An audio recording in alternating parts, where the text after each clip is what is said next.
ഇന്ന് നമ്മളോടൊപ്പം ടെയിൽസ് അൺടോൾഡിലുള്ളത് റോജിൻ ബാബാജിയാണ്. അദ്ദേഹത്തിനെ കുറിച്ച് നമ്മൾ കേട്ടിട്ടുണ്ടാകാം. ചിലത് ബിലീവബിൾ, ചിലത് നോട്ട് സോ ബിലീവബിൾ. അപ്പോൾ ഇന്ന് no filters, no script, just the truth. നമുക്ക് ആരാണ് റോജിൻ ബാബാജി എന്നറിയാം. ബാബാജി, ഒരുപാട് പേര് പറയും ഞാൻ സോൾസിനോട് കമ്മ്യൂണിക്കേറ്റ് ചെയ്യും, നെഗറ്റീവ് എനർജി ക്ലിയർ ചെയ്യാൻ പറ്റും, ദൈവത്തിൻ്റെ മെസ്സഞ്ചർ ആണ് എന്നൊക്കെ ഒത്തിരി പേര് പറയും. പക്ഷെ പലരും ജെന്യൂൻ അല്ല, അത് ഓഡിയൻസിന് അറിയാം. പക്ഷേ എങ്ങനെയാണ് താങ്കൾ ഡിഫറെൻ്റ് ആകുന്നത്? അല്ലെങ്കിൽ എങ്ങനെയാണ് ബാബാജിക്ക് അതിനുള്ളൊരു എലിജിബിലിറ്റി ഉണ്ട് എന്ന് ബാബാജിക്ക് മനസ്സിലായത്? അല്ലെങ്കിൽ ആരാണ് അതിൻ്റെ പിന്നിൽ? എന്ത് ശക്തിയാണ്? ഒരുപാട് ക്വസ്റ്റ്യൻസ് ഒരുമിച്ചാണ്. ഓക്കെ, എലിജിബിലിറ്റി ഒന്നുമില്ല. അപ്പോൾ ഞാനിപ്പോൾ ഇങ്ങനെ ഇരുന്ന് സംസാരിക്കുമ്പോഴും എന്താണ് എൻ്റെ യോഗ്യത എന്ന് പലപ്പോഴും ഞാൻ എൻ്റെ അടുത്ത് ചോദിച്ചിട്ടുണ്ട്. അപ്പോൾ എനിക്ക് കിട്ടിയ ഉത്തരം എന്താണെന്ന് പറഞ്ഞു കഴിഞ്ഞാൽ, യോഗ്യത ഇല്ലാത്ത കാലഘട്ടങ്ങളിലൂടെ ജീവിച്ച് അല്ലെങ്കിൽ യോഗ്യത ഇല്ലാത്തൊരു മനുഷ്യനായി മാറിയിട്ട് അതിൽ നിന്നും എങ്ങനെ യോഗ്യത വരുത്താം എന്നുള്ള എൻ്റെ യാത്രയാണ് ഇപ്പം ഞാനിവിടെ വന്നിരിക്കുന്നത്. എനിക്ക് സംഭവിച്ചതും അല്ലെങ്കിൽ എനിക്ക് ചുറ്റുമുള്ള മനുഷ്യർക്ക് സംഭവിച്ചിരിക്കുന്ന നെഗറ്റീവായ കാര്യങ്ങളും മോശമായ കാര്യങ്ങളും ഈഗോയും തുടങ്ങിയുള്ള എല്ലാ പ്രശ്നങ്ങളും അടങ്ങിയ ഒരു മനുഷ്യനായിരുന്നു ഞാൻ. അതിൽ നിന്ന് എനിക്ക് എങ്ങനെ ചേഞ്ച് ആവാൻ പറ്റി, ഈ ചേഞ്ച് ആയത് എങ്ങനെയാണെന്നുള്ളൊരു പാത്താണ് പലപ്പോഴും ഞാനിരുന്ന് പറയാറ്. എന്ന് പറഞ്ഞു കഴിഞ്ഞാൽ, നിങ്ങളിനേക്കാളും താഴെ ഉള്ള ഒരുത്തനായിട്ട് എന്നെ കേട്ടാൽ മതി. അല്ലാതെ ഞാൻ എന്തോ കണ്ട് പഠിച്ചതായിട്ടോ അല്ലെങ്കിൽ മനസ്സിലാക്കിയോ നിങ്ങൾ എന്നെ കേൾക്കണ്ട. ഞാൻ മറ്റുള്ളവരെ ഉപദേശിക്കാനുള്ള ഒരു യോഗ്യത എനിക്കില്ല എന്നുള്ളത് എനിക്ക് നന്നായിട്ട് അറിയാം. പക്ഷെ ചില കാര്യങ്ങൾ ഞാൻ കഴിഞ്ഞു വന്ന വഴിയിലൂടെ എൻ്റെ ലൈഫിൽ നിന്നും എനിക്ക് പറഞ്ഞു കൊടുക്കാൻ പറ്റുമ്പോൾ അതൊരു പക്ഷെ വളരെ കറക്റ്റായിരിക്കും എന്ന് എൻ്റെ ഇതുവരെയുള്ള അനുഭവം, ഇതുവരെയുള്ള എൻ്റെ ഒരു എക്സ്പീരിയൻസ് എനിക്ക് മനസ്സിലായത് അത് വളരെ കറക്റ്റാണ്. കാരണം ഞാൻ ദൈവത്തെപ്പറ്റി സംസാരിക്കാറില്ല. ഇതിനെപ്പറ്റിയല്ല ഞാൻ പറയുന്നത്. ഞാൻ നിങ്ങളുടെ ഉള്ളിലെ സ്പിരിച്വാലിറ്റി എന്താണെന്ന് പറയുന്നത്. ആ സ്പിരിച്വാലിറ്റിയിലോട്ട് തിരിഞ്ഞു നോക്കുമ്പോൾ നമ്മുടെ ഉള്ളിലെ അഴുക്കുകൾ നമ്മൾ കാണുന്നത്. സ്പിരിച്വാലിറ്റി എന്താണെന്ന് വളരെ ചുരുക്കമായിട്ട് പറഞ്ഞാൽ, നമ്മുടെ ഉള്ളിലെ അഴുക്കുകളെ എടുത്ത് കളയാൻ ഉപയോഗിക്കുന്ന ഒരു ടെക്നിക്ക് മാത്രമാണ് സ്പിരിച്വാലിറ്റി. ഇപ്പോൾ സ്നേഹം എന്താണെന്ന് വിളിക്കുന്നത് നമ്മൾ തമ്മിലൊരു ബോണ്ടിൻ്റെ ടെക്നിക്കാണ്. ഈ ടെക്നിക്ക്, സ്നേഹം എന്ന് പറയുന്ന ഒരു ടെക്നിക്ക് ഉപയോഗിച്ചിട്ടാണ് നമ്മളെല്ലാം മനുഷ്യരെ ബന്ധപ്പെട്ട് നിൽക്കുന്നത്. ഇതേ ടെക്നിക്കാണ് സ്പിരിച്വാലിറ്റി എന്ന് വിളിക്കുന്നത്. അതിൻ്റെ അപ്പുറത്തൊരു വേറെ ഒന്നുമില്ല. നമുക്ക് ഒരിക്കലും സ്പിരിച്വൽ ആവാൻ പറ്റില്ല. കാരണം നമ്മൾ സ്പിരിച്വലാണ്. സ്പിരിച്വൽ എന്ന് പറയുന്നത് നമ്മുടെ ഉള്ളിലെ പ്രാണൻ്റെ സഞ്ചാരമുള്ള എല്ലാ മനുഷ്യരും, ജീവജാലങ്ങളും എല്ലാവരും ഈശ്വരൻ്റെ അനുഗ്രഹമുള്ള മനുഷ്യരാണ്. ഇതിൽ നിന്ന് നമുക്കൊരു സ്പിരിച്വാലിറ്റിയെ കണ്ടെത്താൻ പറ്റില്ല. സ്പിരിച്വൽ ആയിരിക്കെ തന്നെ നമ്മൾ സ്പിരിച്വാലിറ്റിയെ തേടി നടക്കുന്നതാണ് പ്രശ്നം. അപ്പോൾ ഇത്തരത്തിലുള്ള ചില കാര്യങ്ങളാണ് എന്നെ ഇവിടെ കൊണ്ട് എത്തിച്ചത്. അടുത്ത ക്വസ്റ്റ്യൻ ആയിരുന്നു, മൂന്നാല് ക്വസ്റ്റ്യൻ ഉണ്ടായിരുന്നു അതിനകത്ത്. അതായത് എങ്ങനെ, അല്ലെങ്കിൽ എന്തുകൊണ്ട് എലിജിബിൾ ആയി എന്നുള്ളത്, അല്ലെങ്കിൽ എപ്പോഴാണത് മനസ്സിലായത് എലിജിബിൾ ആണ് എന്നുള്ളത്?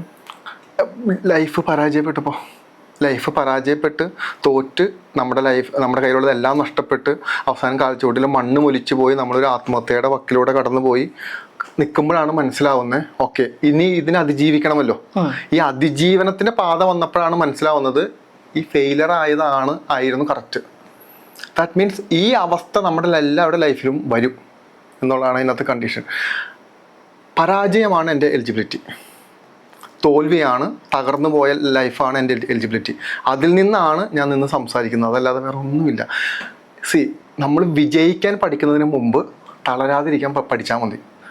വിജയം എന്ന് പറയുന്നത് ബൈ പ്രോഡക്റ്റാണ്. നമ്മളൊരു പ്രവൃത്തി വളരെ മനോഹരമായും സമാധാനമായും സന്തോഷത്തോടെ നമ്മളൊരു പ്രവൃത്തി ചെയ്താൽ ഉറപ്പായിട്ടും നമുക്ക് സക്സസ് ലഭിക്കും.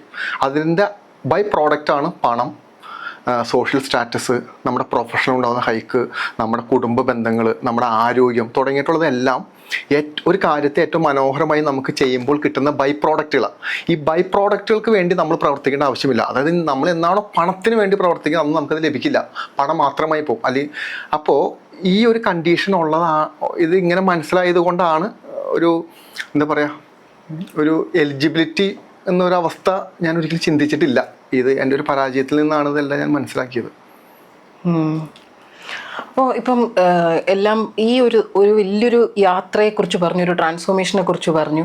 ഇപ്പം എനിക്കൊന്ന് ബാബാജി എന്നെ പറയുന്നൊരു കാര്യമുണ്ട്.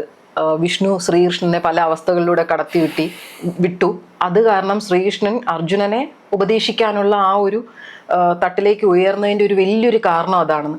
അപ്പോൾ നമ്മളിപ്പോൾ ക്രിട്ടിക്സിന് വേണമെങ്കിൽ പറയാം, എല്ലാവർക്കും പറയാമല്ലോ ദൈവം നമ്മളെ പല ഫെയിലിയേഴ്സിലൂടെ വിട്ടു, അതുകൊണ്ട് ഇങ്ങനെ ആയി എന്ന്.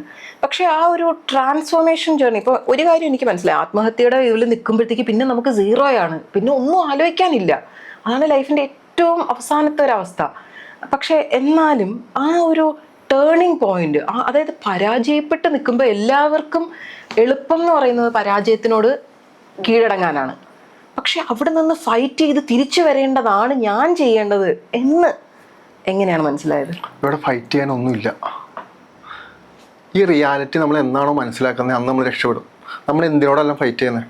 നമ്മൾ ജനിച്ച നാൾ മുതൽ എല്ലാ മനുഷ്യർക്കും ഇല്ലെങ്കിലും വീട്ടുകാരോട്, അച്ഛനോടും അമ്മയോടും നാട്ടുകാരോട് ബന്ധുക്കളോട് അവരിൽ നിന്ന് കിട്ടുന്ന കുത്തുവാക്കുകളോട് സമൂഹത്തിൽ നിന്ന് ടീച്ചേഴ്സിൽ നിന്ന് തുടങ്ങിയിട്ടുള്ള എല്ലാ കാര്യങ്ങളിലും നമ്മൾ ഫൈറ്റ് ചെയ്തുകൊണ്ടിരിക്കുക.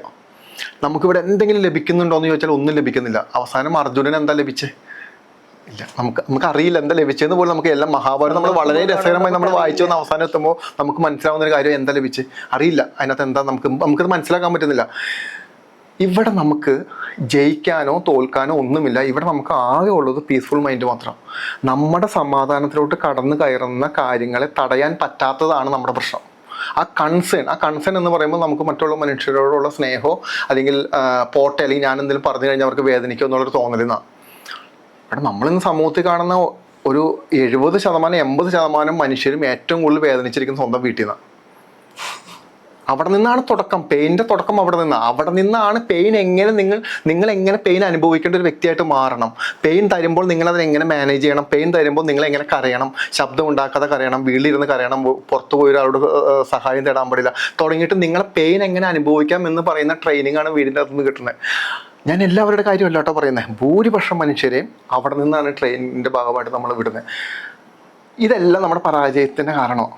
നമ്മൾ എവിടെയാണ് പരാജയപ്പെട്ടതെന്ന് പറഞ്ഞാൽ നമുക്ക് ലഭിക്കാതെ പോയ കാര്യങ്ങൾ പറ്റി ഓർക്കുമ്പോഴാണ് നമുക്ക് ഈ പരാജയം എന്ന് പറയുന്ന പോയിന്റ് നമ്മൾ എത്തുന്നത്. നമുക്ക് ലഭിക്കാതെ പോയ എന്തും ആവട്ടെ, നമ്മൾ പലപ്പോഴും ആഗ്രഹിക്കുന്ന പല കാര്യങ്ങളും ഈ ലോകത്ത് ഒരു പൈസ മുടക്കില്ലാത്ത കാര്യങ്ങളാണ്. ഒരു വ്യക്തിക്ക് ഒരു 5 മിനിറ്റ് മാറ്റി വെച്ചാൽ തരാൻ പറ്റുന്ന കാര്യങ്ങൾക്ക് വേണ്ടിയിട്ടാണ് നമ്മൾ കിടന്ന് ഭിക്ഷയാചിക്കുന്നത്. നമ്മുടെ പാരൻസിനോടാവട്ടെ, നമ്മുടെ പാർട്ട്നേഴ്സിനോടാവട്ടെ, നമുക്ക് വേണ്ടപ്പെട്ട ആരോടാവട്ടെ സപ്പോർട്ട് ചെയ്യുക, അല്ലെങ്കിൽ ഒന്ന് സ്നേഹിക്കുക, അല്ലെങ്കിൽ ഒന്ന് മനസ്സിലാക്കുക, അല്ലെങ്കിൽ നീ എന്നെ ഒന്നും ഇങ്ങനെ സംസാരിക്കരുത് എന്ന് പറയുന്ന പല കാര്യങ്ങളും ഏതൊരു മനുഷ്യനും വളരെ ഈസി ആയിട്ട് 5 മിനിറ്റ് ചിലവാക്കി നമുക്ക് തരാൻ പറ്റുന്ന കാര്യങ്ങളാണ്. ഇവരിത് തരുന്നില്ല. 2 കാരണങ്ങൾ അതിൻ്റെ അകത്ത്. ഒന്ന്, നിനക്കത് തരേണ്ട ആവശ്യമില്ല എന്നുള്ളത് അവൻ്റെ ഉള്ളിലെ ബോധം കൊണ്ട്. 2, അവനത് ലഭിച്ചിട്ടില്ല എന്നുള്ളൊരു സാധനം. ലഭിക്കാത്തൊരു സാധനം നമുക്ക് കൊടുക്കാനും പറ്റില്ലല്ലോ എന്ന് പറഞ്ഞു കഴിഞ്ഞാൽ നമുക്കിവിടെ ഒന്നും ജയിക്കാനില്ല. നിങ്ങൾക്ക് ഇവിടെ നിന്ന് ഒന്നും കൊണ്ടുപോകാനും പറ്റില്ല, നിങ്ങൾക്കിവിടെ ഒന്നും ക്രിയേറ്റ് ചെയ്യാനും പറ്റില്ല, ഒന്നുമില്ല. നിങ്ങളുടെ ലൈഫ് പാത്ത് മനോഹരമായിട്ട് ജീവിച്ച് പോവുക എന്ന് മാത്രമാണ് ചെയ്യാൻ പറ്റുന്ന കാര്യം. നിങ്ങൾ പലപ്പോഴും നമ്മൾ മനസ്സിലാക്കേണ്ടത് സ്പിരിച്വാലിറ്റി പലപ്പോഴും റിവെഞ്ചിന് വേണ്ടി ഉപയോഗിക്കുന്ന ഒന്നാണ്. ഏതൊരു സ്ഥലത്തും പോയി നിന്ന് നോക്കിക്കോ, ദൈവമേ മറ്റേ റിവഞ്ചാണ്. ശത്രുക്കളെ എങ്ങനെ തകർക്കാം.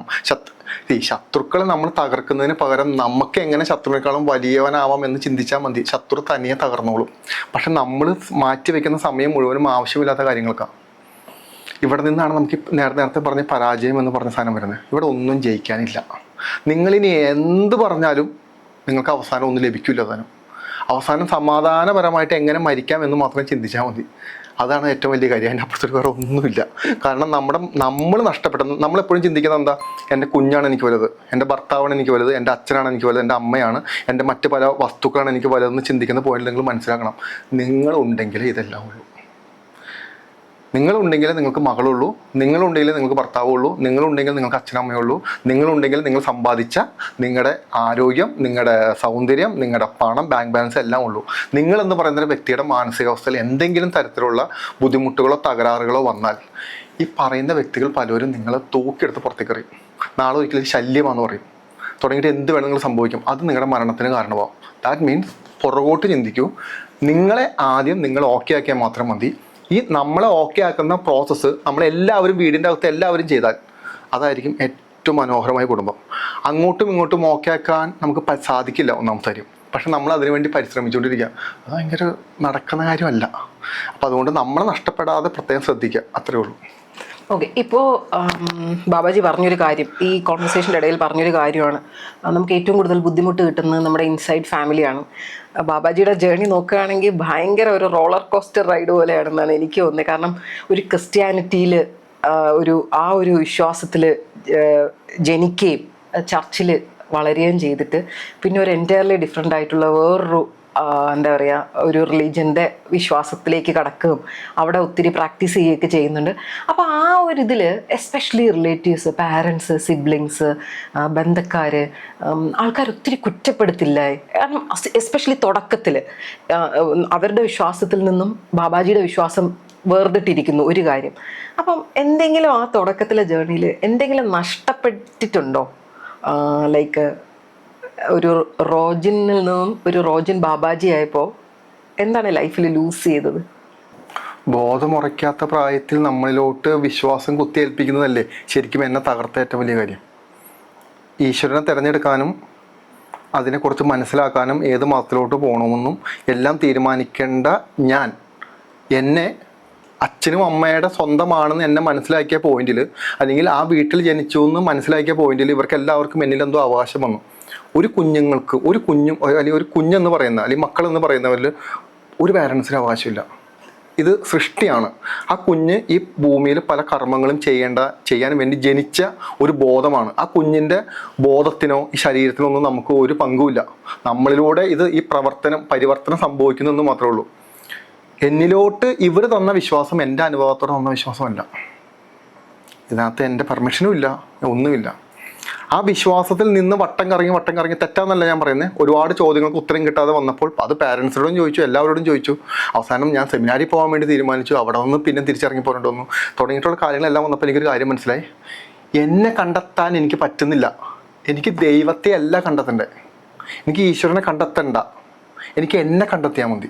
എന്നിലൂടെ എനിക്കത് അറിഞ്ഞാൽ മാത്രം മതി. അതല്ലാതെ മറ്റുള്ളവർ പറയുന്ന ഈ ഷുഗർ കോട്ടഡായ വേർഡുകളിൽ നിന്ന് ഈശ്വരനെ കണ്ടെത്താൻ എനിക്ക് താല്പര്യമില്ല. ആ ഈശ്വരന് ഞാനുമായിട്ട് ഒരു ബന്ധവുമില്ല.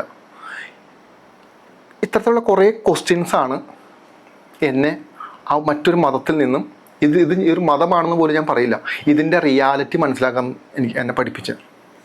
പറഞ്ഞത് എന്താണെന്ന് പറഞ്ഞു കഴിഞ്ഞാൽ, ബേസിക്കലി നമ്മുടെ മക്കളോട് നമ്മൾ ചെയ്യേണ്ട ഒരേ ഒരു കാര്യം, നമ്മുടെ പൊട്ടത്തരങ്ങളും നമ്മുടെ വിശ്വാസങ്ങളും നമ്മുടെ ബന്ധുക്കാരെന്ന് വിളിക്കുന്ന ആളുകളുടെയും എല്ലാവരുടെയും ആശയങ്ങൾക്കും ആദർശങ്ങൾക്കും കൊണ്ട് ഇട്ട് കൊടുക്കാതിരിക്കുക. കുഞ്ഞിന് ഈശ്വരൻ ഒരു ബോധം നൽകിയിട്ടുണ്ട്. ഈ ബോധം ഓരോ പ്രായത്തിലും പരിണാമം സംഭവിച്ചുകൊണ്ടേയിരിക്കും. ആ പരിണാമത്തിൽ കുഞ്ഞ് മനസ്സിലാക്കിക്കോളും. നമ്മളൊരു കുഞ്ഞിനെ ഉപദേശിക്കുമ്പോൾ മിനിമം നമ്മൾ മനസ്സിലാക്കേണ്ട ഒരു കാര്യം, നമ്മൾ സക്സസ് ആയി ഒന്നുള്ള. സ്വന്തം അച്ഛനും അമ്മയും സക്സസ് ആവാതെ, സ്വന്തം അമ്മൂമ്മയും അപ്പൂപ്പനും സക്സസ് ആവാതെ, സ്വന്തം നാട്ടുകാരോ വീട്ടുകാരോ സക്സസ് ആവാത്ത കുറേ സക്സസ് ആവാത്ത മനുഷ്യരുടെ നടുക്ക് നിന്നിട്ട് ഒരു കുഞ്ഞിനെ ഉപദേശിക്കാനുള്ള യോഗ്യത നമുക്കില്ല. നമുക്ക് പറഞ്ഞു കൊടുക്കാം, മോനെ ഇങ്ങനെ രണ്ട് ശരികളുണ്ട് ഇതിൻ്റെ അകത്ത്, ഒരു കാര്യത്തിൻ്റെ അകത്ത് ഇന്ന കാര്യം ശരിയാണ്, ഇന്ന കാര്യം തെറ്റാണ്, അത് മോനെ ആലോചിച്ചിട്ട് ചെയ്യാം എന്ന് പറയുന്നതാണ് അതിനകത്ത് കറക്റ്റ്. ഇതാണ് ശരിയെന്ന് നമ്മൾ പറഞ്ഞു കൊടുക്കരുത്. കാരണം എന്താ, ഈ ശരിയിലൂടെ നമുക്കൊന്നും കിട്ടിയിട്ടില്ല. എൻ്റെ പാരൻസ് ഇപ്പോൾ ക്രിസ്ത്യാനിറ്റിയിലൂടെ കടന്നു പോയി മറ്റേതെങ്കിലും മതവിശ്വാസത്തിലൂടെ കടന്നു പോയി കഴിഞ്ഞാൽ അവർ അതിൻ്റെ ഉന്നതിയിൽ എത്തുന്നതോ അല്ലെങ്കിൽ അവർ പൂർണ്ണമായൊരു സ്പിരിച്വലായ വ്യക്തിയായിട്ടോ എനിക്ക് തോന്നിയിട്ടില്ല. എൻ്റെ റിലേറ്റീവ്സും ആയത് എനിക്ക് തോന്നിയിട്ടില്ല. ഇങ്ങനെ എന്തോ ആരൊക്കെയോ പറഞ്ഞു കൊടുത്തിരിക്കുന്ന എന്തൊക്കെയോ വിശ്വാസത്തിൻ്റെ പുറത്ത് നടക്കുന്ന നമുക്ക് കാണുമ്പോൾ അറിയാലോ. അതായത് സക്സസ് ആയ ആളുകളുടെ അടുത്ത് നിന്ന് വേണം നമുക്കത് കേൾക്കാൻ. ഈ സക്സസ് എന്ന് ഉദ്ദേശിക്കുന്നത് സമാധാനമായിട്ടിരിക്കുന്ന മനുഷ്യനെയാണ് സക്സസ് എന്ന് പറയുന്നത്. ഏതൊരു സക്സസിന്റെ അടിസ്ഥാനം സമാധാനമില്ലാത്ത ഒരു കാര്യം സക്സസ് ആവില്ല. റിലേഷൻഷിപ്പ് ആവട്ടെ, പ്രൊഫഷൻ ആവട്ടെ, എന്തും ആവട്ടെ, പാരന്റിങ് ആവട്ടെ, എന്തും ആവട്ടെ, സമാധാനമില്ലാത്തൊരു പാരന്റ്സ് എങ്ങനെയാണ് കുഞ്ഞുങ്ങളെ വളർത്തുന്നത്? പറ്റില്ല. സമാധാനത്തോടെ കുഞ്ഞ് എങ്ങനെ പഠിച്ച് വിദ്യാഭ്യാസം നേടുന്നത്? ഇല്ല. സമാധാനം എന്ന് പറയുന്നത് മറ്റുള്ളവർ നമുക്ക് ഇഞ്ചെക്ട് ചെയ്യരുത് പോയിസൺ, ഇത്രയേ ഉള്ളൂ. ബാക്കിയുള്ളതെല്ലാം പിന്നെ നമ്മുടെ ഇടയിൽ നടക്കുന്ന കുഞ്ഞു കാര്യങ്ങൾ മാത്രം. പറഞ്ഞത് എന്താണെന്ന് പറഞ്ഞു കഴിഞ്ഞാൽ, വിശ്വാസം അല്ലെങ്കിൽ ഈശ്വരനെ നമ്മൾ കണ്ടെത്തേണ്ട ഒരു കാര്യമാണ്. സ്പിരിച്വാലിറ്റി ഒരിക്കലും വായിച്ച് പഠിക്കേണ്ടതോ അല്ലെങ്കിൽ ഇരുന്ന് മോട്ടിവേഷൻ കേൾക്കുന്ന പോലെ സ്പീച്ച് കേൾക്കേണ്ടതോ വീഡിയോസ് കാണേണ്ടതോ ഒന്നുമല്ല. നമ്മുടെ ഉള്ളിലുള്ള സ്പിരിച്വാലിറ്റി എന്ന് പറയുന്ന അനുഭവമാണ്, ബോധത്തിൻ്റെ അനുഭവ തലമാണ്. ആ അനുഭവ തലത്തിലോട്ട് നിങ്ങളുടെ ശരീരത്തെ മാറ്റണം. അതിനുശേഷം നിങ്ങളുടെ ഉള്ളിൽ നിങ്ങൾക്ക് അനുഭവിക്കാൻ പറ്റും. നിങ്ങൾ അനുഭവിച്ചാൽ മാത്രമേ നിങ്ങൾ ഒന്നിനെ കൈ ചൂണ്ടി കാണിച്ചു കൊടുക്കാവൂ. നിങ്ങൾ ഇന്ന് ഇവിടെ കൈ ചൂണ്ടി കാണിച്ചു കൊടുക്കുന്ന പല ദൈവങ്ങളെയും നിങ്ങൾ അനുഭവിച്ചിട്ടില്ല, ആരും അനുഭവിച്ചിട്ടില്ല. ഈ അനുഭവിക്കാത്ത ഈശ്വരനെ പറ്റിയിട്ടും കഥകളിലൂടെയാണ് നമ്മൾ പറഞ്ഞു കൊടുക്കുന്നത്. ആദ്യം നമ്മൾ അനുഭവിക്കൂ. നമ്മൾ അനുഭവിക്കണമെങ്കിൽ നമുക്ക് എന്ത് വേണം? യോഗ്യത വേണം. എന്താണ് യോഗ്യത? വിദ്യാഭ്യാസമോ സൗന്ദര്യമോ സമ്പത്തോ ഒന്നുമല്ല യോഗ്യത. നമ്മുടെ മനസ്സെന്ന് പറയുന്ന വസ്തുവിൻ്റെ അകത്ത് കളങ്കം ഉണ്ടാവാൻ പാടില്ല. നമ്മൾ ഒന്നിനെ പൂർണ്ണമായിട്ടും കാണുകയോ നമ്മൾ ആ ഒരു എനർജിയിലോട്ട് നമ്മൾ സറണ്ടർ ചെയ്യുന്ന സമയത്ത് പൂർണ്ണമായിരിക്കണം. അത് ഒരു ആവശ്യങ്ങൾക്കും ആവരുത്. തിരിച്ച് നമ്മളിവിടെ എന്താ ചെയ്യുന്നത്? നമ്മുടെ ആവശ്യങ്ങൾ നടത്തി തരണം എന്നുള്ളൊരു ഒറ്റ മോട്ടീവാണ് നമുക്ക് ഇതിൻ്റെ അകത്തുള്ളൂ. ഇത് നമുക്ക് എവിടെ നിന്ന് ജനറേറ്റ് ചെയ്തു? നമ്മുടെ വീട്ടിൽ നമ്മുടെ പാരൻസിൻ്റെ അകത്ത് നമ്മൾ ചെറുപ്പം മുതൽ കരഞ്ഞു കഴിയുമ്പോൾ പാല് കൊണ്ടുതരും, കരഞ്ഞു കഴിയുമ്പോൾ ആശ്വസിപ്പിക്കും, കരഞ്ഞു കഴിയുമ്പോൾ എടുത്തുകൊണ്ട് നടക്കും, ഈ കരച്ചിൽ എന്ന് പറയുന്നത് പിന്നീട് എന്ത് പറ്റി? കരഞ്ഞു കഴിഞ്ഞാൽ ലഭിക്കും, കൂടുതൽ കരഞ്ഞാൽ കൂടുതൽ ലഭിക്കും എന്നുള്ളൊരു ചിന്ത നമ്മളിലോട്ട് എങ്ങനെയോ വന്ന് കയറി. ഈ കരച്ചിലാണ് നമ്മൾ ഇന്ന് കാണുന്ന അമ്പലങ്ങളിലും പള്ളികളിലും ഇരുന്ന് കരയുന്നത്, ആളുകൾ ഇരുന്ന് കരയുന്നത്. അല്ലല്ലോ, നിങ്ങൾ അവിടെ ഇരുന്ന് കരയാതെ നിങ്ങളുടെ പരാജയങ്ങളെ പറ്റി ഇരുന്ന് പഠിക്കുക, എന്നിട്ട് പരാജയങ്ങളെ മാറ്റാൻ വേണ്ടി നിങ്ങൾ പ്രവർത്തിക്കുക. ഈ പ്രവർത്തിക്കാൻ വേണ്ടിയിട്ടുള്ളൊരു ഊർജം ഓരോ കോശങ്ങൾക്കും, നമ്മുടെ ശരീരത്തിലെ ഓരോ സെല്ലുകൾക്കും പ്രവർത്തിക്കാൻ ഊർജം ആവശ്യമുണ്ട്. അതായത് ഇലക്ട്രോ കെമിക്കൽ എനർജിയാണ് നമ്മുടെ ശരീരത്തിൽ പ്രവർത്തിക്കുന്നത്. അപ്പോൾ നമ്മുടെ സെല്ലുകളിൽ ഏതെങ്കിലും ഒരു സെല്ലുകളിൽ ഊർജ്ജത്തിന് പ്രവാഹമില്ലെങ്കിൽ നമ്മുടെ ബോഡി ഓട്ടോമാറ്റിക് വീക്കാവും. ആ പർട്ടിക്കുലർ പോയിന്റുകൾ വേണമെങ്കിൽ ക്യാൻസർ ആയിട്ട് വേണമെങ്കിൽ കൺവേർട്ട് ആവാം, അല്ലെങ്കിൽ ഡാമേജ് സംഭവിക്കാം. ഈ സെല്ലുകളിലോട്ടുള്ള ഈ ഊർജ്ജം എന്ന് പറയുന്നത് നമുക്ക് ചുറ്റുമുള്ള ഈ സ്പേസ്. എന്നാൽ ഊർജ്ജത്തെ പറ്റി ഊർജ്ജം നമ്മൾ കണ്ടിട്ടുമില്ല. നമുക്കിതിൻ്റെ വകഭേദങ്ങൾ മാത്രമേ കാണാൻ പറ്റുള്ളൂ. അല്ലാതെ എനർജി എന്ന് പറയുന്ന ഒരു സാധനത്തെ നമുക്ക് കാണാൻ പറ്റില്ല. പക്ഷെ അത് ഉണ്ട് എന്നുള്ളത് പ്രൂവ്ഡാണ്. സയൻസ് പോലും എനർജി കണ്ടിട്ടില്ല. കാണാത്ത ഒരു സാധനത്തെ പറ്റിയിട്ടാണ് സയൻസ് റിസർച്ച് ചെയ്തുകൊണ്ടിരിക്കുന്നത്. അതായത് കാണാത്തൊരു വസ്തുവിൻ്റെ ഇന്ന വകഭേദങ്ങൾ എന്ന് പറയുന്നൊരു അവസ്ഥയാണത്. അപ്പം എന്ന് പറഞ്ഞു കഴിഞ്ഞാൽ ഈ എനർജിയെ നമ്മുടെ ശരീരത്തിലോട്ട് പിക്ക് ചെയ്യുക, നമ്മുടെ കർമ്മ മേഖല എന്താണോ ആ കർമ്മ മേഖലയിലോട്ട് ഈ സ്പിരിച്വലായിട്ടുള്ള എനർജിയെ കൊണ്ട് ആഡ് ചെയ്യുക. ദാറ്റ് മീൻസ് നമ്മുടെ ഊർജ്ജത്തെ കൊണ്ട് ആഡ് ചെയ്യുക. അപ്പം എന്ത് പറ്റും? കൃത്യമായ ഫോക്കസ് ലഭിക്കും, നമുക്ക് കൃത്യമായി മുന്നോട്ട് പോകുന്നത് എങ്ങനെയെന്ന് മനസ്സിലാവും. നമ്മൾ എവിടെയാണ് ഡിസ്റ്റർബ് ആവുന്നത്, നമ്മൾ എവിടെയാണ് ഫെയിലർ ആവണം എന്നുള്ള കോൺഷ്യസ് ബോധം നമുക്ക് ജനറേറ്റ് ആവും. അവിടെ മുതൽ നമുക്കിതിനെ പ്രവർത്തിച്ച് പോവാം എന്നുള്ളതാണ് വളരെ ബേസിക് ആയിട്ടുള്ള കാര്യം. എൻ്റെ ക്വസ്റ്റ്യൻ്റെ ഇതായിരുന്നു എന്ന് വെച്ച് കഴിഞ്ഞാൽ, എന്തായിരുന്നു ആ ഒരു ലൂസ് ചെയ്തത്? അതായത് ഒത്തിരി ക്രിറ്റിസിസം വന്നിട്ടുണ്ട് എന്നുള്ളത് എനിക്ക് മനസ്സിലായി. ആ ഒരു മേക്കിങ്ങിൽ എന്തെങ്കിലുമൊക്കെ നഷ്ടപ്പെട്ടിട്ടുണ്ടോ? നമുക്കൊന്നും നഷ്ടപ്പെടാതെ ഒന്നും ലഭിക്കില്ല. റിയാലിറ്റിയാണ് ജീവിതത്തിൻ്റെ. എന്താ പറയാൻ കാണുമെന്ന് പറഞ്ഞു കഴിഞ്ഞാൽ, ഇപ്പം നമ്മൾ സ്പിരിച്വലായിട്ട് നിൽക്കുന്നൊരു വ്യക്തി തേടിക്കൊണ്ടിരിക്കുന്നത് ഈശ്വരനെയാണ്. ഈശ്വരൻ്റെ സാന്നിധ്യം, ഈശ്വരൻ്റെ അനുഭവം, പ്രപഞ്ചത്തിൻ്റെ അനുഭവം തുടങ്ങിയിട്ടുള്ള കാര്യങ്ങൾ. അതായത് ഒറ്റയ്ക്കായാൽ മാത്രമേ നമുക്കൊന്നിനെ പൂർണ്ണമായിട്ട് നമുക്ക് ആസ്വദിക്കാൻ പറ്റുള്ളൂ. അതുകൊണ്ടായിരിക്കണം നമ്മൾ ഒരു വിവാഹം കഴിഞ്ഞതിന് ശേഷം കുറച്ച് വർഷങ്ങൾ കഴിയുമ്പോൾ നമ്മൾ പാരൻസ് എല്ലാം നമുക്ക് നഷ്ടപ്പെട്ടു പോയി, നമ്മൾ പൂർണ്ണമായിട്ട് നമ്മൾ എന്തിലോട്ടെങ്കിലും നമ്മൾ ഒതുങ്ങിപ്പോകുന്നത്. അതായത് സ്പിരിച്വലായിട്ട് നിൽക്കുന്ന വ്യക്തികളുടെ ഏറ്റവും വലിയൊരു അപകടവശം എന്താണെന്ന് പറഞ്ഞു കഴിഞ്ഞാൽ, ചുറ്റുമുള്ള ബന്ധങ്ങളെ മുഴുവൻ തകർത്തളയും. അതായത് എന്താണ് ബന്ധം എന്ന് നമ്മളോട് തന്നെ ചോദിക്കാൻ തുടങ്ങും. എന്താണ് റിലേഷൻ? അച്ഛൻ എന്താണ്, അമ്മ എന്താണ്, അല്ലെങ്കിൽ നമ്മുടെ പാർട്ട്നേഴ്സ് എന്താണ്, നമ്മുടെ മക്കൾ എന്താണ്, ഇവരെല്ലാം എന്താണ്, ഇവരോട് നമ്മൾ എന്താണ് ചെയ്യേണ്ടത്, അവർ നമുക്ക് എന്താണ് തരേണ്ടത് തുടങ്ങിയിട്ടുള്ള ബോധത്തിൽ നമ്മൾ കറങ്ങാൻ തുടങ്ങും. ദാറ്റ് മീൻസ് നഷ്ടപ്പെടൽ ഇതിനകത്ത് മെയിൻ സാധനം.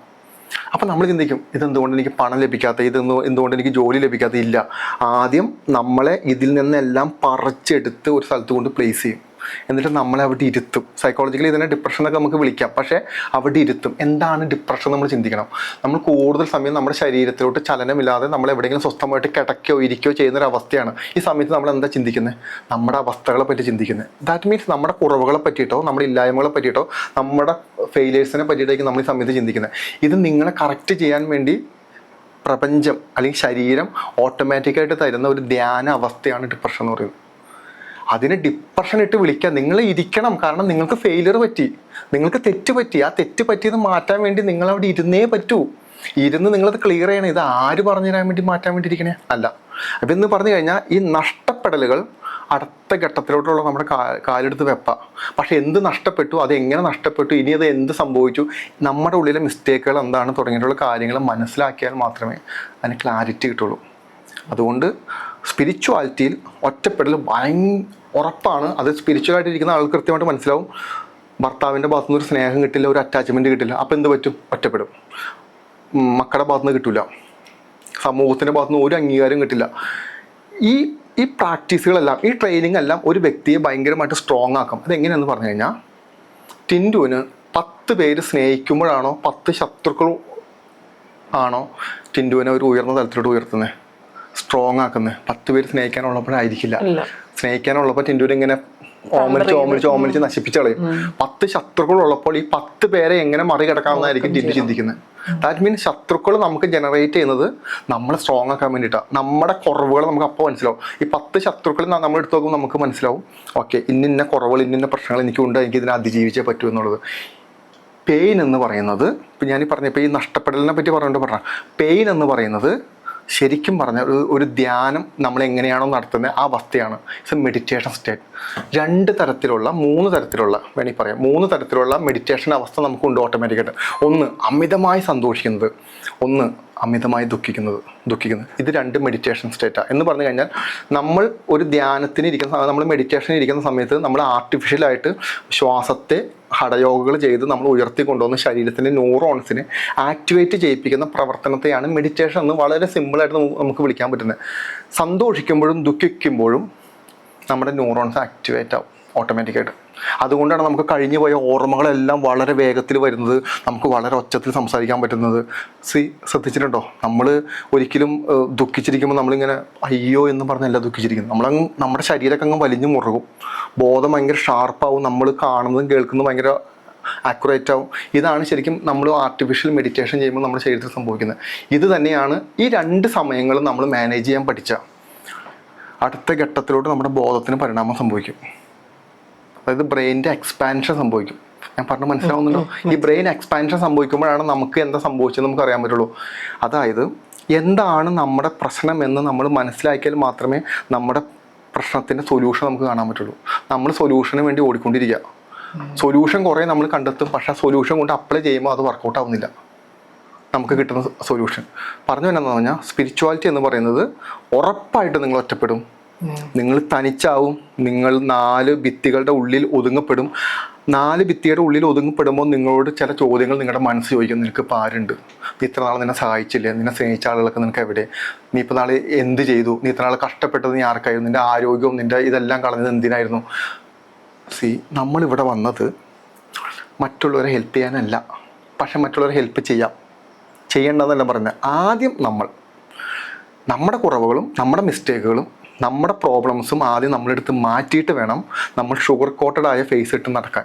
അല്ലെങ്കിൽ എന്ത് പറ്റുമെന്ന് പറഞ്ഞു കഴിഞ്ഞാൽ ആ നമ്മുടെ ഉള്ളിൽ നമ്മൾ അനുഭവിച്ചിരിക്കുന്ന പെയിനും വൃത്തികേടുകളും എല്ലാം നമ്മൾ ചുമന്നുകൊണ്ട് നടക്കേണ്ടി വരും.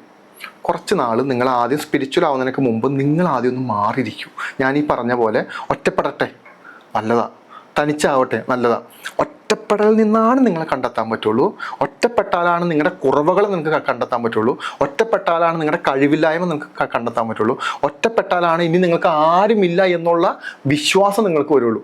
എന്നാണോ നിങ്ങൾക്ക് ആരുമില്ല എന്ന് നിങ്ങൾ വിശ്വസിക്കുന്നത്, അന്ന് മുതൽ നിങ്ങൾ കോൺഫിഡൻ്റ് ആവും. അല്ലാതെ എങ്ങനെ കോൺഫിഡൻ്റ് ആവുന്നു?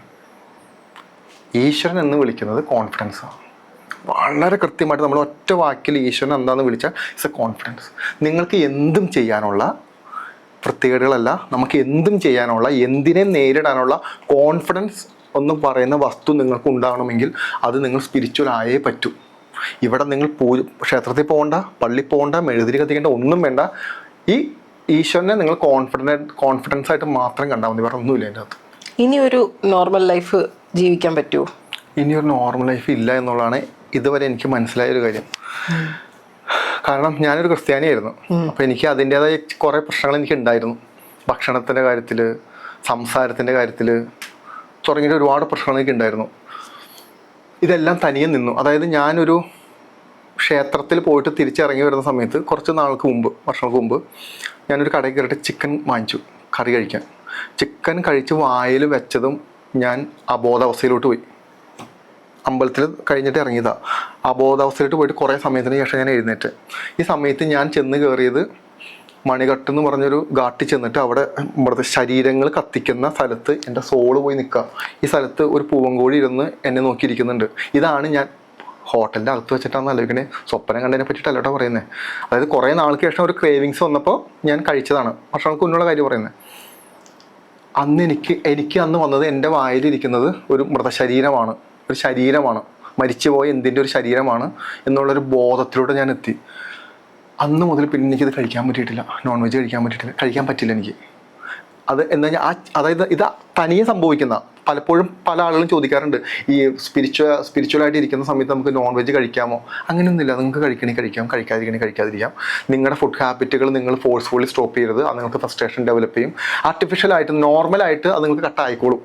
നിങ്ങൾ ഇതിലൊന്നും കൺസേൺ ആവണ്ട. നിങ്ങളുടെ ശരീരത്തെ നിലനിർത്തിയാൽ മാത്രമേ നിങ്ങളുടെ ഉള്ളിലുള്ള ആത്മാവിനെ നിലനിർത്താൻ നിങ്ങൾക്ക് പറ്റുള്ളൂ. ശരീരത്തിന് ഏത് അവസ്ഥയിലാണോ അതിനെ നിങ്ങൾക്ക് നിലനിർത്താൻ പറ്റുന്ന ആ അവസ്ഥയിൽ നിങ്ങൾ നിലനിർത്തുക. ഇതാണ്. പഴയ ലൈഫിലോട്ട് ഇനി പോകാൻ പറ്റില്ല. എന്ത് പറഞ്ഞു കഴിഞ്ഞാൽ ഇത് ഞാനായിട്ട് ഇവിടെ ഒന്നും പ്ലാൻ ചെയ്തിട്ടില്ല. ഒന്നാമത്തെ കാര്യം, നല്ലൊരു ജോലിയൊക്കെ ഉണ്ടായിരുന്നു രാജിവെച്ച് ഇറങ്ങിപ്പോന്ന, അത് അപ്പോഴും എനിക്കറിയില്ല ഇതെന്തിനാന്ന്. എല്ലാം നഷ്ടപ്പെടുത്തി ഗുരുവിൻ്റെ കാൽപാദത്തിൽ ചെന്ന് കയറിയപ്പോൾ എനിക്കറിയില്ലായിരുന്നു ഇതെന്താ സംഭവിക്കണമെന്ന്. ഞാൻ ആദ്യമായിട്ടാണ് ഒരു ആശ്രമം കാണുന്നത്, ഒരു ഗുരുവിനെ കാണുന്നത്. തക്കലയുള്ള ശ്രീ ബ്രഹ്മാനന്ദഗിരിയാണ് എൻ്റെ ക്രിയായോഗയിൽ എനിക്ക് ദീക്ഷ തന്നിരിക്കുന്ന ഗുരു. അപ്പോൾ ഇതൊന്നും എനിക്കറിയില്ല. അവിടെ മുതൽ ഇങ്ങോട്ട് മൊത്തം ചേഞ്ച് ആയിക്കൊണ്ടിരിക്കുക. എൻ്റെ കൂടെയുള്ള ആളുകൾക്ക് മനസ്സിലാവുന്നില്ല, ഞാൻ പറയുന്നത് എന്താണെന്ന് അവർക്ക് മനസ്സിലാവുന്നില്ല. പല ആളുകൾക്കും ഇതെങ്ങനെയാണ് എന്നിലോട്ട് ഇത് വരുന്നതെന്ന് എനിക്ക് മനസ്സിലാവുന്നില്ല. കാരണം നമ്മൾ ഈ ബൈബിളെല്ലാം വായിച്ച് വന്ന് അത്രയും കണ്ട് ബൈബിൾ വായിച്ച ആളൊന്നല്ല ഞാൻ. എങ്കിലും അത്യാവശ്യം നമ്മുടെ ഒരു സൺഡേ സ്കൂളിലും ഈ ക്രിസ്ത്യൻ വിശ്വാസത്തിലൊക്കെ വന്ന ഒരാൾക്ക് ഹിന്ദു മതം എന്ന് പറയുന്നത് മാറി നിന്നിട്ട് കാണാൻ പറ്റുന്ന രസകരമായ കുറേ പൂക്കളും ദീപവും കുറേ മാലയും സാരി കൊടുത്ത ദൈവങ്ങളും ആണ് നമ്മൾ കാണുന്നത്. നമ്മളെ സംബന്ധിച്ചൊരു ക്രിസ്ത്യൻ അകലിൽ നിന്ന് കാണുമ്പോൾ ഉണ്ടാവുന്നൊരു സങ്കല്പം അതാ. അതിൽ നിന്നും എങ്ങനെയോ അതിലോട്ട് എത്തപ്പെട്ടു. ശിവഭഗവാന്റെ ദർശനത്തിലോട്ട് കിട്ടി.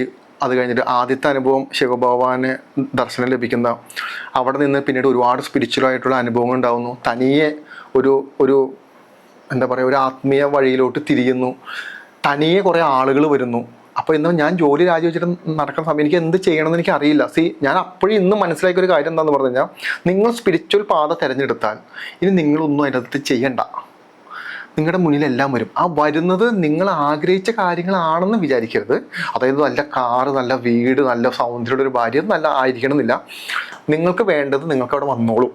നിങ്ങൾ അതിനെ ഏറ്റവും സന്തോഷത്തോടെ സ്വീകരിക്കുക, ഏറ്റവും മനോഹരമായിട്ട് അതിനെ പരിപാലിക്കുക. അത് മാത്രം ചെയ്താൽ മതി. അത് ചിലപ്പോൾ പട്ടിണിയായിരിക്കും, അത് ചിലപ്പോൾ ദാരിദ്ര്യമായിരിക്കാം, അത് ചിലപ്പോൾ ഇല്ലായ്മയായിരിക്കാം, അത് ചിലപ്പോൾ ഏറ്റവും മോശപ്പെട്ട അവസ്ഥയാവാം.